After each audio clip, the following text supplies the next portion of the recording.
prazer que, em nome do Conselho Regional de Psicologia de São Paulo, eu recebo as pessoas que estão aqui hoje para debater conosco um tema de grande importância que a gente percebe cada vez mais que é um tema efervescente na categoria. Eu chamo para a mesa a Blanca Guevara Werlang e a Evani Zambon Marques da... Então começaremos ouvindo a Blanca, que é psicóloga, mestre em Psicologia Social e da Personalidade pela PUC do Rio Grande do Sul, doutoranda em Saúde Mental pela Unicamp e professora da PUC do Rio Grande do Sul, coordenando um curso de especialização em diagnóstico psicológico. Bom, o laudo psicológico, nas diversas áreas, escolar, clínica, jurídica, organizacional, constitui realmente o resultado de um processo de avaliação. O laudo é um documento escrito que tem como principal objetivo responder ao que foi solicitado, a pergunta inicial. E o psicólogo, quando elabora um laudo psicológico, ele está emitindo um documento que é também um atestado de sua competência profissional. Sem dúvida, a qualidade do laudo está à experiência do psicólogo e vai refletir a escolha do delineamento mais adequado ou não para a especificidade do assunto a ser investigado.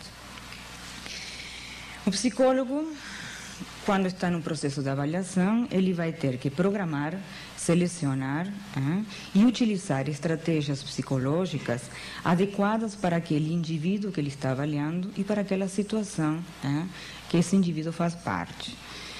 Para desta maneira poder alcançar então uma resposta confiável à pergunta inicial. Entretanto, nos últimos tempos nós podemos observar que têm se criado certos mitos que têm legitimado para muitos profissionais a ideia de que todas as técnicas são boas para todos os indivíduos e para responder a todos os objetivos. E podemos observar muitas vezes um roteiro para indivíduos diferentes e situações diferentes. E isto, na verdade, contraria todos os princípios científicos e éticos, porque, na verdade, o que deixa claro é que o profissional termina escolhendo aquelas estratégias que conhece e que domina e utiliza elas para todas as situações e para todos os indivíduos. Bom, a partir daí, isto tem provocado em todos nós, como psicólogos, como professores universitários, que de certa forma somos responsáveis pela formação da área da psicologia, uma série de questionamentos e uma série de preocupações a respeito destes laudos que se emitem após a realização de uma avaliação direta. Bom, então o que falar a respeito daqueles laudos organizados com informações indiretas, com informações de terceiros? Para começar a falar sobre isto, eu preciso me deter um pouco em dois assuntos que eu estou pesquisando, que é suicídio e autópsia psicológica. E aí eu fico pensando assim, o mundo em que vivemos é um mundo que está voltado para o progresso e para a produtividade. Então, pensar em suicídio é pensar em um contrassenso, porque isso estabelece um paradoxo. Nesse mundo que está virado para o progresso e a produtividade, tem indivíduos que optam livremente por se tirar a vida. Bom, então assim, acho que o suicídio ainda é um dos fenômenos mais intrigantes para nós psicólogos e para todos os técnicos da área da saúde mental. Eu concordo com Schneiderman, que ainda um dos maiores enigmas continua sendo a relação do homem com sua vida e, consequentemente, com sua morte. E temos que nos convencer realmente de que a morte é parte da vida e a maneira de morrer é parte integral da maneira de viver. Então, procurando compreender esta maneira de morrer e mais especificamente as causas que levam o indivíduo a optar por morrer, tem provocado que o suicídio tenha sido estudado por muitos ângulos, por muitos enfoques, tem se levantado assim muitas discussões teóricas e tem surgido um número muito significativo de publicações. Sem dúvida, nos últimos tempos, o maior esforço tem sido em identificar fatores de risco, e principalmente no desenvolvimento de instrumentos de avaliação que possam quantitativamente nos indicar, nos auxiliar no reconhecimento de grupos de riscos e também na gravidade do risco. Sempre associado com variáveis demográficas, psicossociais, psicopatológicas, que possam nos trazer subsídio, principalmente para poder trabalhar em prevenção, que é uma coisa muito difícil na área do suicídio. E os suicidologistas, de maneira geral, eles apontam na literatura que as técnicas específicas de inspeção do cadáver, elas realmente possibilitam aos médicos legistas conclusões claras e precisas a respeito da causa da morte. Entretanto, a definição do modo da morte é um pouquinho mais complexo. Bom, vamos pensar em um exemplo. Se é encontrado um indivíduo morto, afogado numa piscina, nós podemos estar frente a determinadas situações. Examinado o cadáver, o legista vai chegar certamente a uma conclusão precisa de que a causa da morte foi asfixia por afogamento. Entretanto, o modo da morte fica como um ponto de interrogação. Esse indivíduo caiu acidentalmente, escorregou, caiu, não sabia nadar, se afogou, foi empurrado, ou ele intencionalmente se atirou para morrer. Então, tanto psicólogos como também os psiquiatras, como habilitados, como cientistas habilitados na compreensão psíquica, vão poder fornecer, conduzindo autópsias psicológicas, relevantes informações a respeito do modo de morte e assim poder assessorar aos médicos legistas. O que Schneiderman mais aponta é que o sine qua non do suicídio é realmente a intenção de autodestruir-se. E a intenção pertence a um domínio psicológico. Pensando então no suicídio como um ato de se matar intencionalmente e pensando na autópsia psicológica como um modo de avaliar após a morte o que estava na mente do indivíduo antes da morte, podemos então conceitualizar a autópsia psicológica como um tipo de estratégia de avaliação retrospectiva que tem como finalidade reconstituir a biografia da pessoa falecida, através de entrevistas com terceiros e através do análise de documentos. Investigando e analisando, então, através dessas entrevistas e da análise de documentos, 4 construtos teóricos. Acho que isso aqui é uma coisa bem importante. O ponto principal, então, é a intencionalidade, ou seja, o papel consciente do próprio indivíduo no planejamento, na preparação e na objetivação da morte. A motivação. O que é a motivação? A motivação é um conjunto de fatores intrapsíquicos, sociais, familiares, ou seja, são as razões psicológicas para morrer, que a gente observa através da conduta, do pensamento, do estilo de vida, da personalidade como um todo. Os precipitadores ou estressor, ou seja, aquele fato, aquela circunstância que foi realmente o indivíduo para o suicídio, que pode ser aposentadoria, perda de emprego, rompimento com o namorado, divórcio, separações. E a letalidade, que é a escolha do método por parte do indivíduo e principalmente o grau de autodano. Não é a mesma coisa tomar 20 aspirinas que dar um tiro direto no coração, ou seja, o grau de letalidade. Podemos dizer então que a autópsia psicológica ela enfoca o elemento que está faltando, ou seja, a intenção do morto, em relação à sua própria morte. E cabe a nós psicólogos buscar as pistas deixadas por eles e que não foram enxergadas, que não foram sentidas nem pelos amigos, nem pelos conhecidos.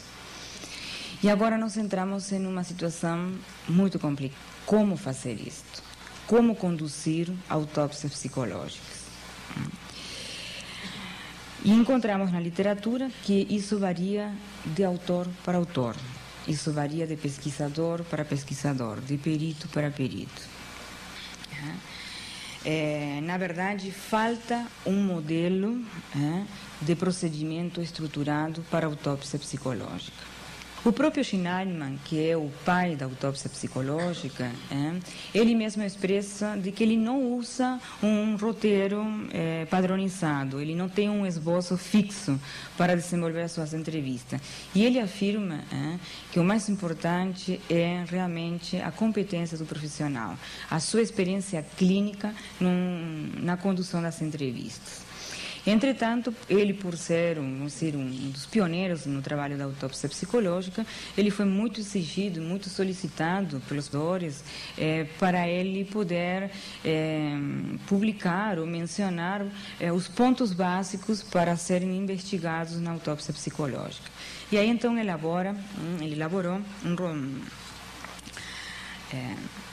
não um roteiro, ou seja, ele menciona aqui 16 tópicos, 16 áreas que precisam ser investigadas, ou que são importantes ser investigados, para poder colher dados significativos a respeito do suicídio do indivíduo. Bom, sem dúvida, dados de identificação, todos os dados que possam nos localizar frente ao indivíduo, idade, endereço, estado civil, religião. Os detalhes sobre a morte, principalmente a questão do método, qual método usou, se esse método era facilmente disponível, se era um método que enfrentava dificuldades para ser obtido. Por exemplo, no Rio Grande do Sul, o método mais utilizado para suicídio é o enforcamento. E principalmente no interior. Nós temos uma cidade no Rio Grande do Sul, que é a cidade de Venâncio Aires, que tem em torno de 50.000 habitantes. O método mais utilizado é a forca, por ser interior, a corda é de fácil acesso, e o índice de suicídio é muito alto, é maior que a Holanda, maior que a Suíça, maior que os países que tem um 32, alguma coisa. No ano de 96 foi o índice de Venâncio Aires. Então, assim, tudo que envolve o método é importante ser avaliado para saber também, assim, como o indivíduo preparou, se ele tomou cuidados para não ser localizado no momento em que ele estaria fazendo esse ato, para não ser ajudado, para não ser... para realmente evitar que ele não completar o método. Bom, dados sobre a história da vítima, a história de vida, irmãos, casamentos, doenças, tratamentos, a história de morte nos membros da família, seja por doença, seja por história também de suicídio, a descrição da personalidade, seu estilo de vida, como é que esse indivíduo reagia a estresses, como é que reagia aos problemas, então tudo que tem a ver com aspectos estressantes, se havia uso de álcool, drogas, como eram os relacionamentos interpessoais, como é que ele lidava com os seus vínculos, com seus relacionamentos, fantasias, sonhos, pensamentos, as mudanças mais próximas em torno da morte, ou seja, nas últimas semanas, nos últimos dias, mudanças significativas no seu estado de humor, no seu comportamento, nos seus hábitos. Informações também relativas frente a aspectos vitais, aspectos positivos, melhorias, sucessos, como que lidava com o sucesso. Não necessariamente a pessoa lida mal com estresse, também pode lidar mal com coisas positivas. Tudo que seja possível para avaliar a intenção, o planejamento, a manifestação consciente do seu desejo de morrer, a classificação da letalidade, do grau de letalidade, a reação dos informantes, dos familiares, à morte desse indivíduo, e depois comentários, características especiais mais gerais. Uma das coisas que tem que estar claras para quem for ler esse laudo é saber assim qual é realmente o entendimento que esse técnico tem a respeito de suicídio. É fundamental saber o ponto de partida realmente, o que ele entende por suicídio e aonde e o que ele acredita ser o suicídio. Nós encontramos nos livros muitas definições de suicídio. Eu tomo como referência essa definição de suicídio, definição do Schneiderman e da Organização Mundial da Saúde. O suicídio é um ato humano de cessação auto-infligida e intencional. É um ato com consequência fatal que o morto, com conhecimento e a expectativa de um resultado fatal, havia ele mesmo planejado e executado com o fim de ocasionar mudanças desejadas pelo falecido. Eu concordo e me identifico com a posição realmente do ato consciente, realmente assim, do desejo de querer morrer, para terminar com uma dor insuportável, para amenizar seja qual for o sofrimento que está o indivíduo passando, mas é um ato consciente querer terminar com sua própria vida. Bom. Um segundo ponto que os autores mencionam para poder desenvolver um trabalho com autópsia psicológica é a qualificação do profissional que está fazendo isso. Um terceiro ponto que eu acho fundamental que é realmente trabalhar com autópsia psicológica através de uma entrevista padronizada. E uma entrevista padronizada que tenha passado por um relatório estatístico de fidelidade de interavaliadores. Tem que também estar claro o que se entende por um informante, quem seriam os informantes e como a gente chega a estes informantes, como eles são introduzidos. O quinto ponto seria como é que ele é introduzido ao trabalho, por carta, por telefonema, mas tudo tem que estar justificado, por que dessa maneira e por que não outra. É fundamental também que fique claro e porquê o referencial de tempo, que acho que é importante, entre o fato de suicídio e o momento da entrevista. É também importante saber como esse técnico vai lidar com informações discrepantes e que peso essas informações vão ter. Isso é fundamental. E também é importante que haja um posicionamento claro do profissional a respeito de quais critérios diagnósticos que ele vai utilizar. Se ele vai realmente fazer um julgamento diagnóstico e vai chegar à conclusão de que o indivíduo tinha um quadro de depressão, tem que ficar claro quais são os critérios que ele utiliza para chegar a essa conclusão. Aí vai utilizar DSM-4, CID-10, mas é importante que apareça quais são os critérios. Bom, para finalizar, eu acho que... Eu não sei se eu ajudei ou deixei muitas perguntas sem responder. Mas acho que o que eu gostaria de dizer é que nós temos que ter ainda muito cuidado para trabalhar com autópsia psicológica, para emitir laudos através dessas entrevistas com informações de terceiros. E temos que continuar trabalhando em trabalhos de pesquisa, em trabalhos de investigação, que nos possibilitem realmente colocar a autópsia psicológica dentro de um status científico, como toda ferramenta que nós utilizamos. Acho que isso fica por aí. Obrigada, Daca, pela brilhante exposição. Mas agora está com a palavra a Ivani, que é psicóloga, Ivani Zambon Marques da Silva, psicóloga jurídica, que trabalha na vara da família e sucessões do Fórum Central e em psicologia social pela PUC, especialista no teste de Rocha. Eu queria, em primeiro lugar, agradecer o convite realizado para fazer essa explanação e começar situando um pouquinho o contexto da perícia psicológica, da onde nós partimos. Eu sou perita, como a Fátima apresentou, e falar de laudo psicológico, para mim, é falar de laudo num contexto jurídico, na interface psicologia e direito. Tá? Então, nós temos, o psicólogo tem diferentes formas de se comunicar com uma instituição no contexto jurídico. Uma delas é o laudo. Outras serão os informes, serão os relatórios e serão os atestados, que mais para frente eu posso falar, mas a matéria é laudo psicológico, né? Perícia judicial é o meio pelo qual, no processo, pessoas entendidas e sob compromisso verificam fatos interessantes à causa, transmitindo ao juiz o respectivo parecer. Cruzando o Código de Processo Civil com a função do que é dada ao psicólogo a possibilidade de realizar perícias e emitir pareceres sobre matéria de psicologia, então quer dizer que nós estamos legalmente possibilitados para realizar os laudos, as avaliações, no processo é chamado de laudo, que nada mais são do que avaliações, né?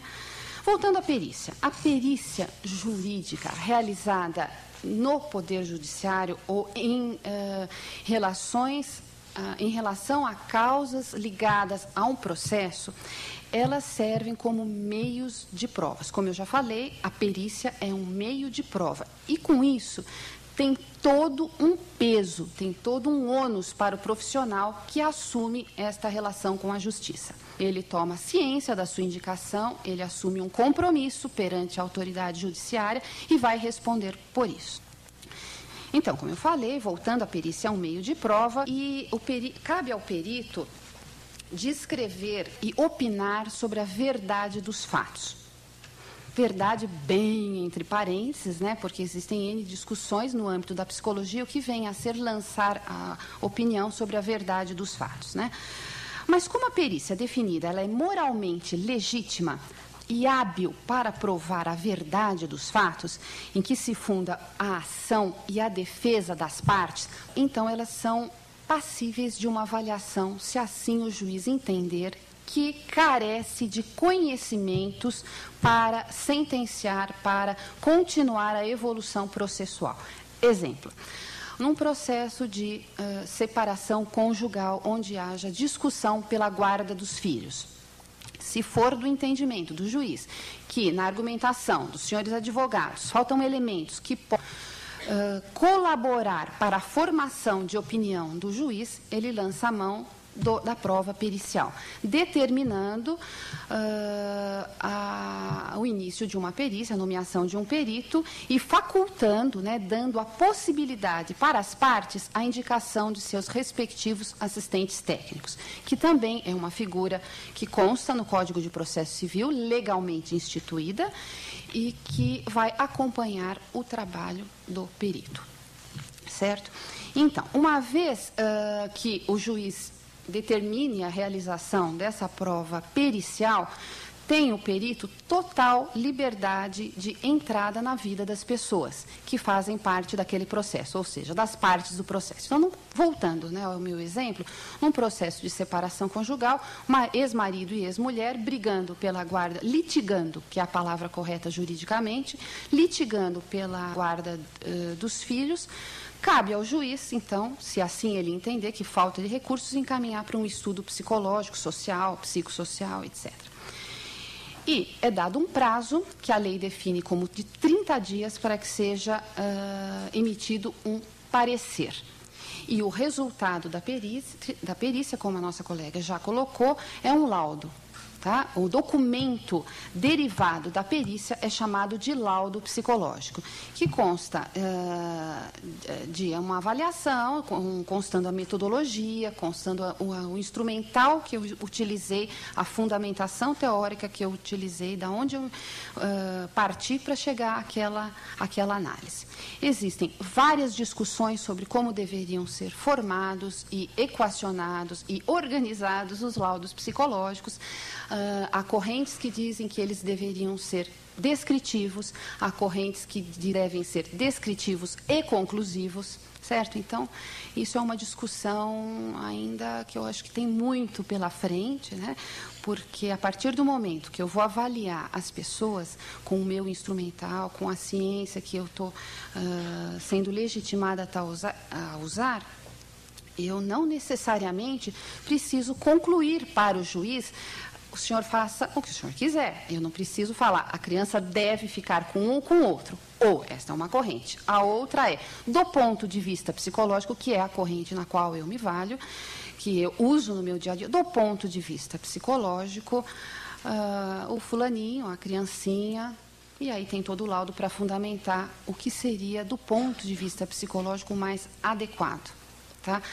Aí existem diversas discussões, eu tenho ciência disso, do que será que eu não estou julgando? Porque não cabe ao perito julgar, não cabe ao perito ocupar o lugar do juiz. Não, ele é um colaborador, ele é definido na lei também como auxiliar da justiça. Ele tem esse status, então, uma vez tendo esse lugar definido, eu vou entender bem qual é esse lugar e depois dialogar, porque eu tenho uma ciência com as suas especialidades.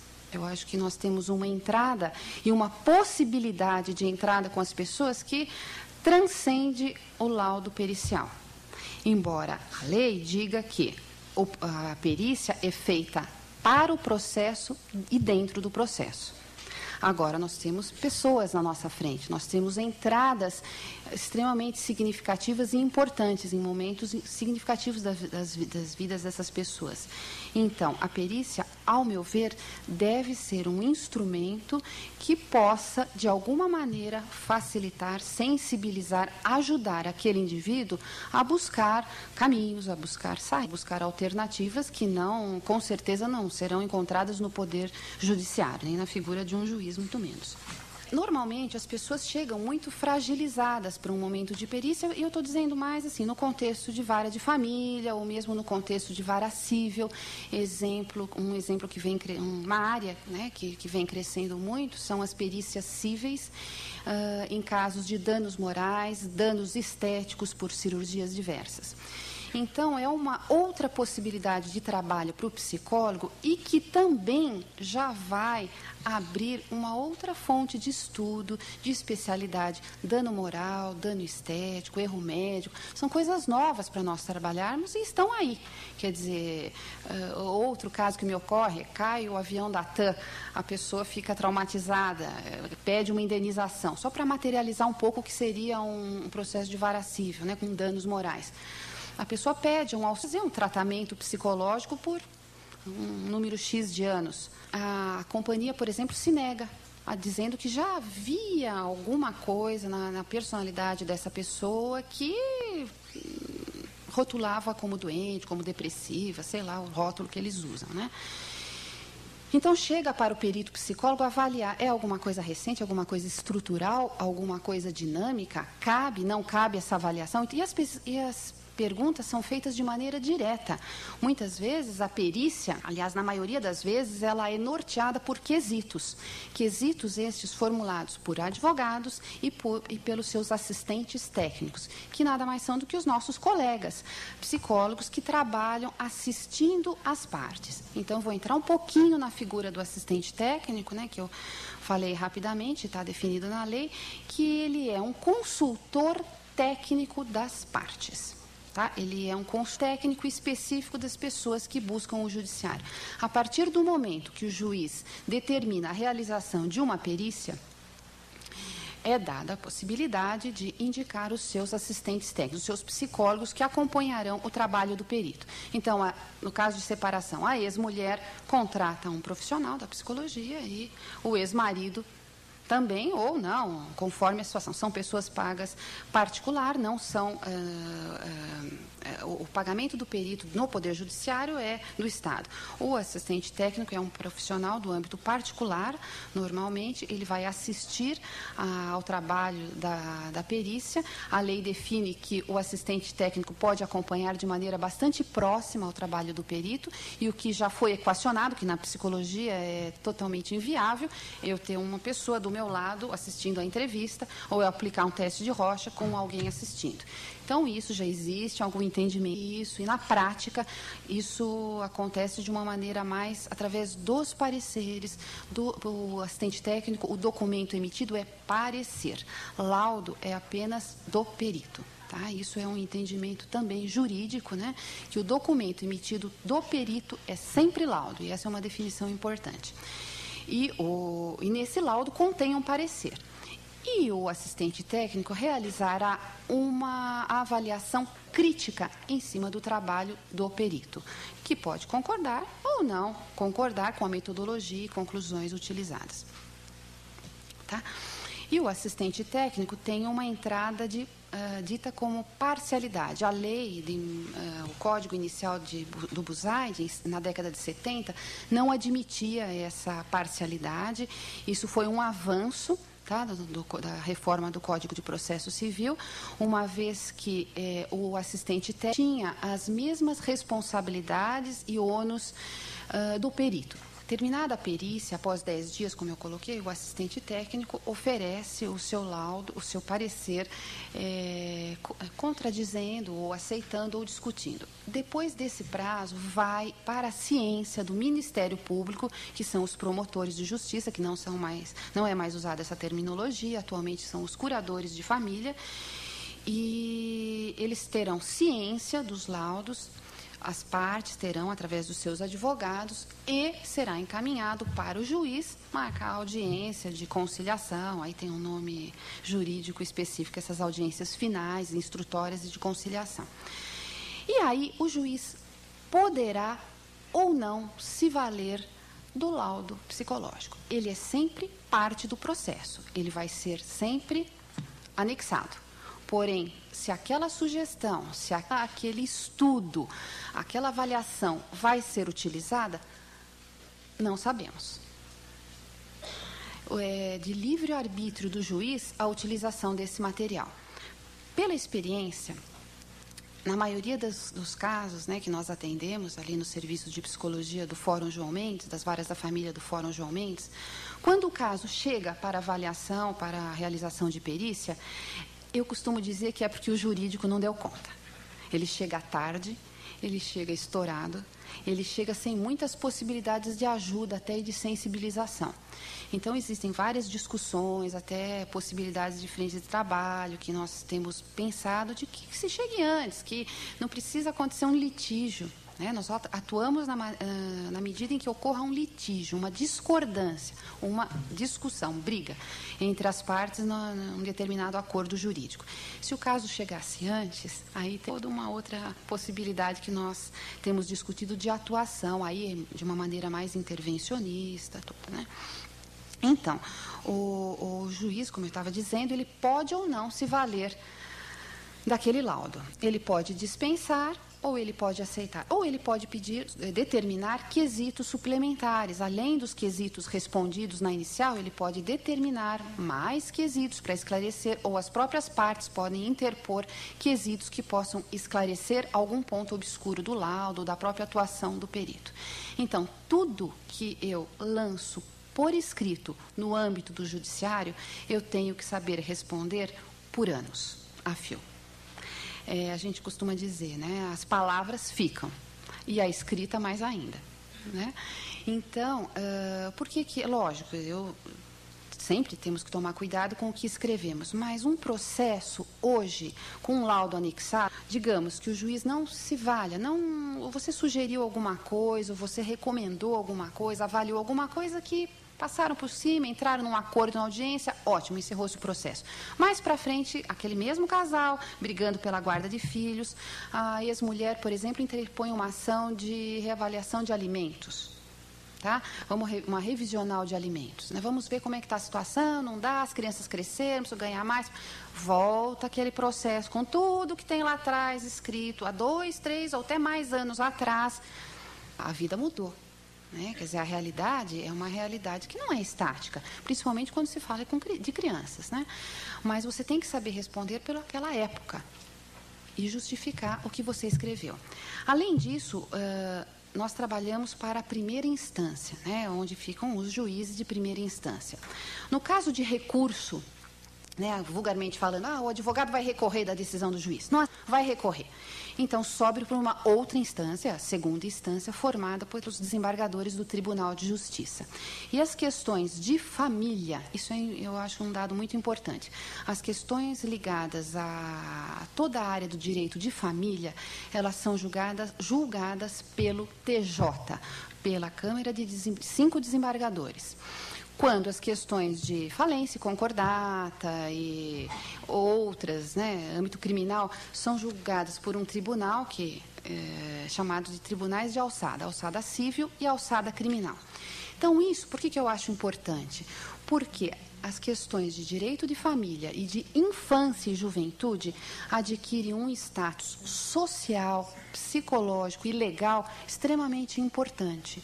O que é um recurso? O advogado vai questionar aquela decisão, a Câmara de Desembargadores vai ler todo o processo, não vai ter contato com as partes, não vai ter contato com o psicólogo, só com seus documentos. E vai ou confirmar ou modificar a sentença de primeira instância. E, normalmente, quando há uma modificação de sentença, e num caso de litígio, onde existam laudos psicológicos, psicossociais, eles fazem, fatalmente, citações ao nosso trabalho. E isso constitui-se, lógico que existem livros chamados de jurisprudência, quando há alguma modificação no que está, por exemplo, cabe à mãe, após a separação conjugal, a guarda dos filhos. Lei do divórcio, artigo 10. Porém, depende do interesse do menor, há toda uma discussão em cima do que cabe nessa guarda. Para justificar que é um pai que está pedindo a guarda e a mãe tem condições, mas a criança vai ficar com o pai, sugerimos, o juiz acatou, a mãe não se conforma e entrou com recurso, puxa, mas a lei me protege, tudo. Pais, assim, mais ou menos em igualdade de condições emocionais, né? A reforma, quer dizer, a lei está dizendo isso, a reforma dessa lei, um outro olhar em cima dessa lei é chamado de jurisprudência, né? O que, para nós, psicólogos, é extremamente importante, porque é por aí que nós podemos transitar, nessas brechas legais, tá? Onde nós podemos criar o que seria o interesse do menor. Hoje é um, amanhã é outro. Nós podemos criar outras verdades, ou apagar tudo, vamos construir uma verdade ou não. Então, mas eu tenho que conhecer bem a lei. Eu tenho que conhecer bem a lei justamente para discuti-la no âmbito psicológico. Eu tenho um trabalho escrito sobre a paternidade na separação conjugal, onde eu parto justamente disso, quer dizer, vem crescendo, esse interesse paterno não está definido na lei. Antigamente causava uma surpresa os pais assumirem a guarda, e até de bebês, crianças pequenas, com a mãe capaz e condições de assumir essa guarda, e elas não abrem mão, eles vão disputar a guarda mesmo, e eles acabam ganhando legalmente essa guarda, porque já existe esse entendimento legal e que muitas vezes, na maioria das vezes, é contemplado por estudos psicológicos, fundamentando e tudo mais. A psicologia jurídica, eu vejo assim, na década de 90 é a bola da vez. Como foi também a psicologia hospitalar na época que eu me formei, fim da década de 80, começo da década de 80. Então, já estou querendo mentir a idade, está vendo?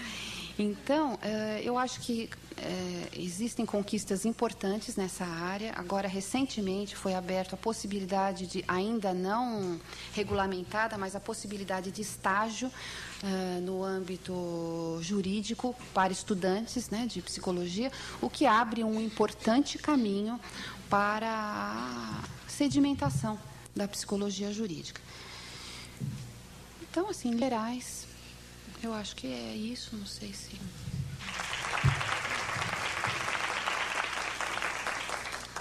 Agradecemos a Ivani pela sua fala e agora vamos abrir um espaço de debate, onde a intenção é que a gente possa estar enriquecendo um pouco o debate sobre o tema, tanto dialogando com os expositores, como trazendo quem estiver na plateia, também trazendo informações, trazendo questões, colocando novas questões para estarem sendo discutidas. Eu queria falar com a Blanca.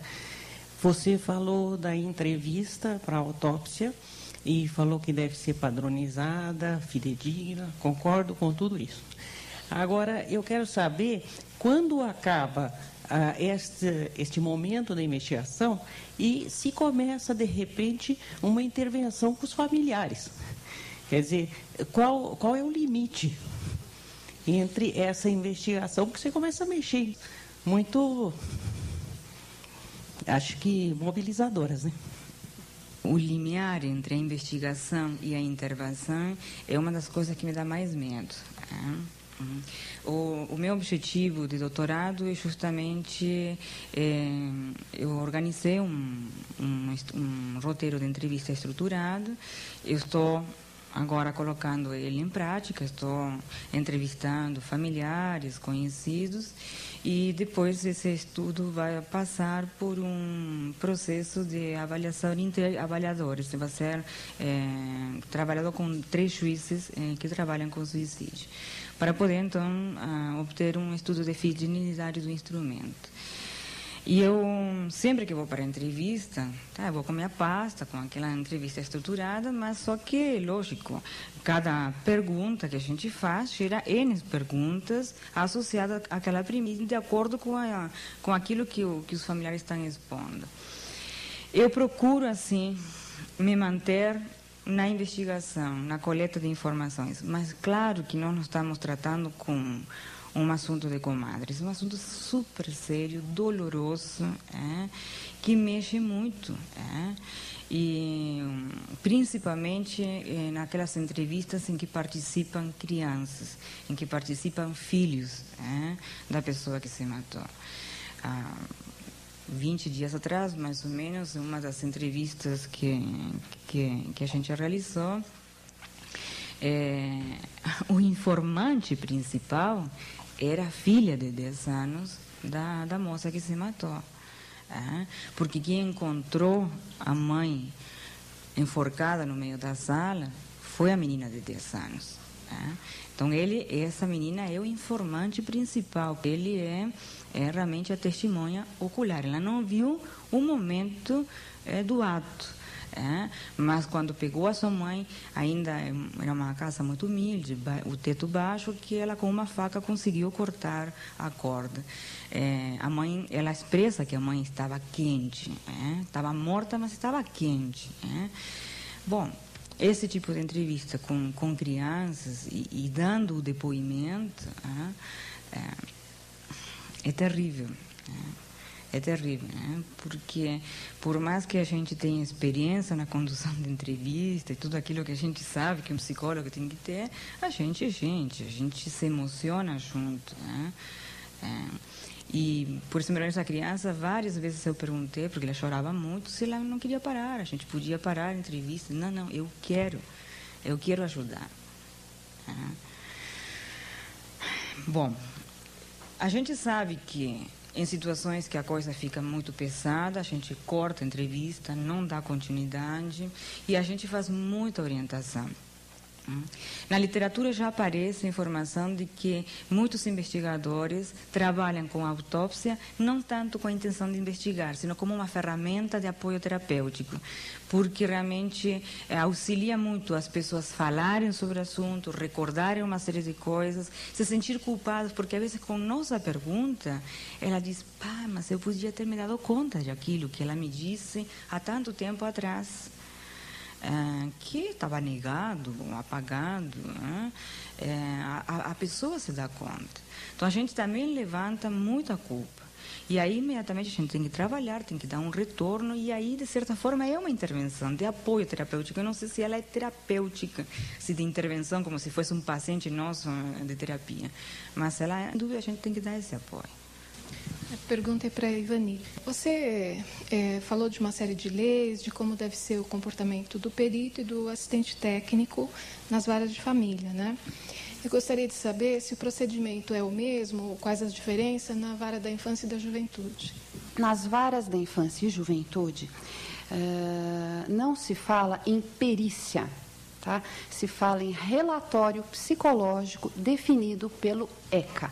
O ECA, o Estatuto da Criança e do Adolescente, é um instrumento legal, jurídico, diferente já desde o seu início, né, do Código de Processo Civil. A própria formação dele, a própria discussão realizada em cima, a própria época em que ele surgiu, traz todo um enfoque onde o olhar do psicólogo, o olhar do assistente social, ele vai ter uma postura intervencionista. Ele vai ter uma postura, eu vou relatar, eu vou fazer um informe rápido para o juiz, normalmente é assim a minha experiência que eu tenho de varas de infância. O caso chega, eu informo em linhas gerais o que está acontecendo, mando para o juiz, recomendando um acompanhamento, que aquelas pessoas voltem para que eu em linhas gerais, acompanhe, avalie melhor. O resultado desse acompanhamento, veja, nas varas de infância e juventude, cabe o acompanhamento. Nas varas de família, não. Não é dada a possibilidade ao perito de acompanhamento do caso. Tá? A perícia ela é encerrada com a produção do laudo. O meu laudo pode ser um instrumento riquíssimo, espero que seja mesmo, né, de mudança, de transformação, de uma série de coisas na vida das pessoas, na instituição, né, arrisco em dizer. Mas, nas varas da infância, o relatório, então, ele não tem a finalidade pericial, ele é amplo no sentido que eu posso acompanhar, eu posso devolver. E eu acho que cabe ressaltar que não é só isso que o psicólogo faz, laudos nessa área jurídica. No entanto, reconhecemos a importância que tem, até pelas implicações, né? É extremamente polêmico, desde o conteúdo que é feito, como é feito, né? E para quem é feito, né? Por isso que eu considero, embora não seja uma profunda conhecida da ECA, o ECA, ele muda de paradigma, meu ver, Ivani, quando ele tira esse caráter pericial de busca de prova, né? E coloca mais uma questão mais interpretativa, né? Na verdade, o ECA ele é extremamente avançado, né, que possibilita esse tipo de leitura. E essa questão pericial é histórica também, né? Porque o profissional jurídico tem uma atuação muito marcada nas instituições de uma ação pericial. Isso também não é à toa. Se, por um lado, a questão pericial é fundamental também ter o conhecimento teórico, técnico para ser feito, esse trabalho não pode ser analisado sem ver também o contexto. É contexto sociopolítico mesmo. O laudo, ele é uma peça que pressupõe um psicodiagnóstico, está se fazendo um psicodiagnóstico acerca de um caso. E gostaria que você comentasse, a partir da sua experiência, dessa possibilidade de você estar realmente conhecendo o sujeito, né? De você estar realmente, a partir de terceiros, a partir de pessoas que não o próprio sujeito, enquanto hoje, ciência psicológica, a gente pode dizer que a gente pode ter acesso ou não ao sujeito, a partir as nossas vias sempre são um pouco indiretas, né? Mas essas vias um pouco mais indiretas, talvez. A respeito do psicodiagnóstico, eu concordo contigo. Acho que nós temos que começar a pensar nos nossos paradigmas, né? O que é psicodiagnóstico? O que nós entendemos por psicodiagnóstico?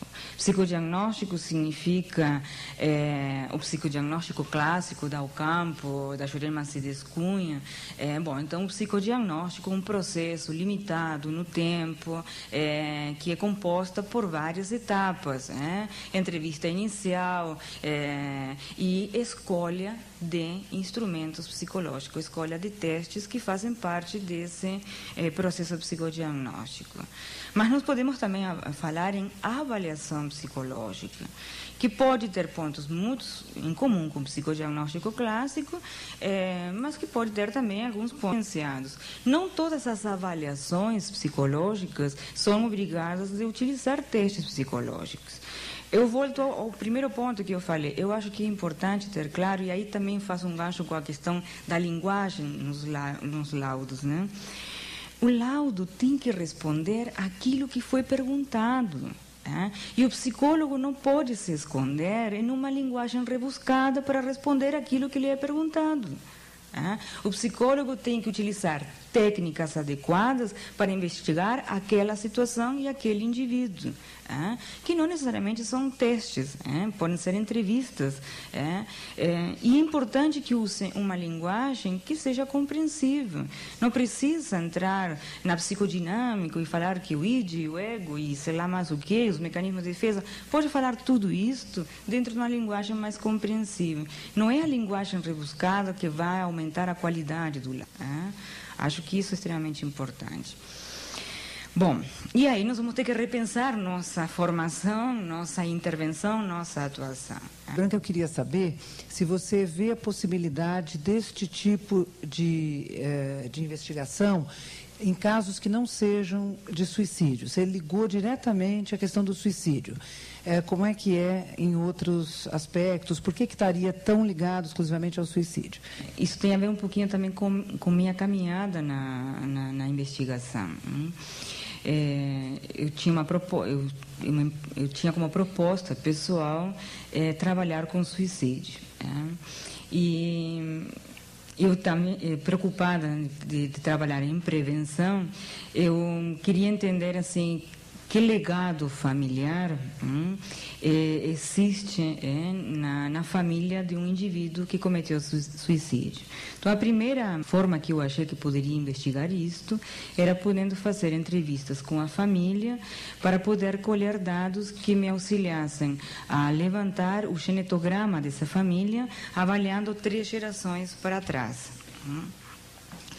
Bom, aí, conversando com meu orientador, ele propôs fazer uma coisa que poderia ter um ponto em comum, fazer uma entrevista com familiares, mas, de repente, usar um instrumento que era muito conhecido na Europa, muito conhecido nos Estados Unidos, e que era mais específico, realmente, para poder trabalhar com suicídio.